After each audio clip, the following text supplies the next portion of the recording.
Welcome back to Brick Model Railroader on YouTube. My name is Glenn Holland, and I'd like to introduce to everybody Matt Senge, who is one of our three newer builders to join the Brick Model Railroader team. And Matt is here today to talk about his American Car and Foundry covered hopper. We should point out right at the beginning that these are pilot models, so they're not exactly what you'll get in the instructions, but it's close enough to record the video for. So Matt, why don't you just go ahead and introduce yourself and talk about the car a little. Hey guys, I'm Matt. We're obviously doing this remotely because I live in New York City as opposed to the Pennsylvania where these guys live. So I'm here to talk about my first model for BMR, the American Car and Foundry covered hoppers that I built a while back. Many of you may have seen them on Flickr or Eurobricks or various other places where I posted them. We've got two variations in these instruction kits. We've got the closed-sided car, as you can see there's no gap down here, and the open-sided car, which you can kind of see there's a gap down here in the two sides. So these cars were built from the 1930s to 1950s or so. Their service lives went way into the 1970s with many railroads, including some of today's railroads. It's quite a long service life, and it's a pretty generic and very versatile car.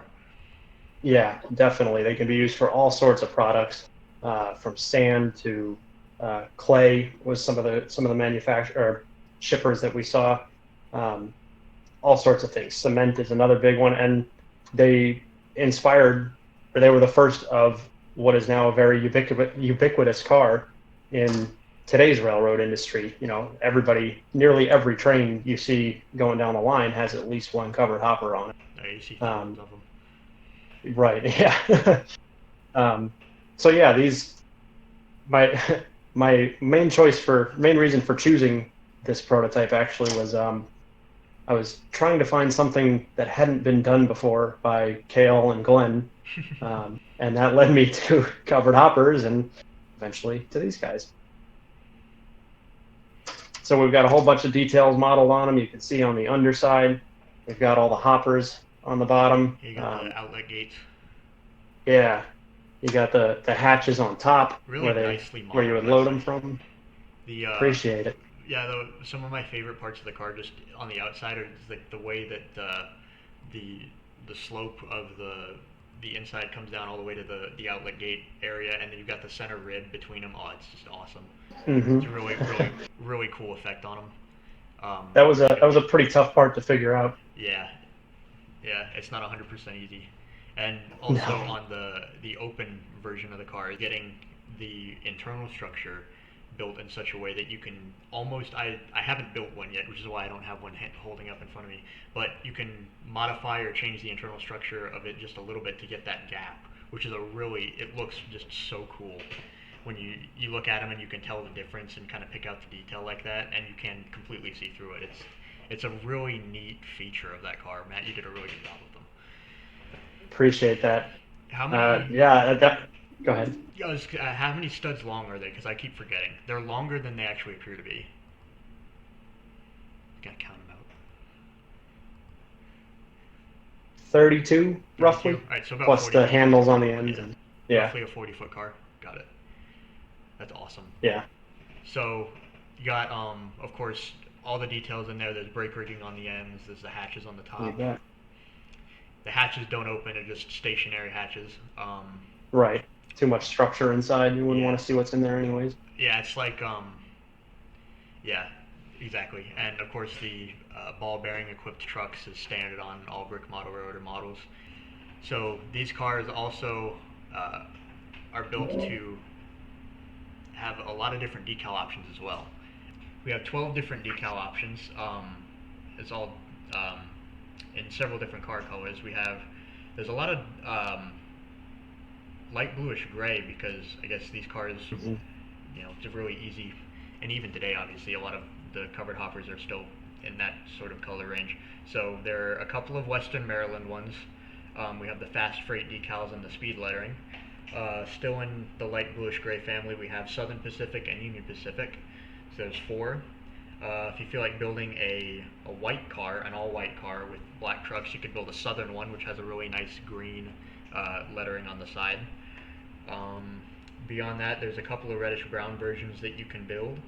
One of them being Santa Fe, and the other being Burlington, which is actually reddish brown with a black roof. Turned out really cool. And even still, we have a couple of black hoppers. We have nickel plate and GE lamps, which is that one. I really like that's. I think that's actually my favorite. It's so like it's simple, but the lettering is just so neat on it, and you got the GE logo in the center. It's a cool one. And nickel plate edition, and for black cars.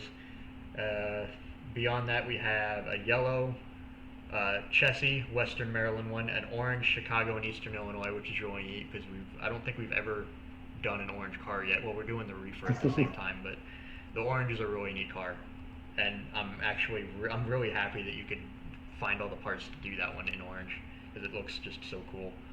Yeah, it took a lot of substitution, obviously. Oh, yeah. We have, of course, for part substitutions, we have a section in our instruction books that details all that to streamline part ordering and part selection. Last one we have decals for is a dark red Sioux Line car, which is really neat too, and you can model that with the open center, which it's a really neat car. And dark red's obviously one of my is one of my favorite colors. So if I was gonna build one, I'd probably build that one first.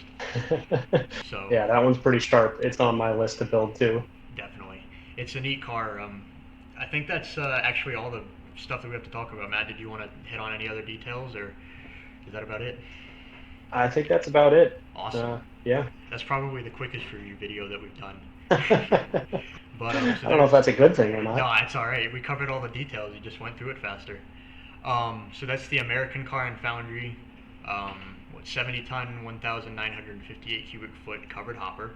They'll be available starting Friday, June 19th, starting at noon Eastern Time. They'll be available on the brand new Brick Model Railroader shop, which will be linked in the description of this video.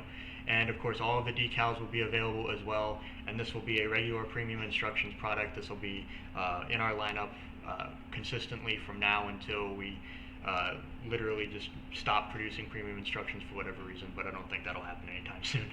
So, and this is just the first model from Matt. Actually, Matt has been every couple of days. Actually, he's just been messaging Kale and I a picture of this new model that he's been working on. It's really cool so far. So, Matt's definitely going to have a lot more stuff in the future for us, and I'm really excited about it. I know he is too, and a lot of different stuff too. Not all freight, not all passenger, and really nice variety. So, Matt, thank you for joining us for the first time. Looking forward to your next projects, and thanks everybody for watching, and be sure to check out the other product review videos that we'll have uploaded today, and be sure to check out our website brickmodelrotor.com. Thanks for watching.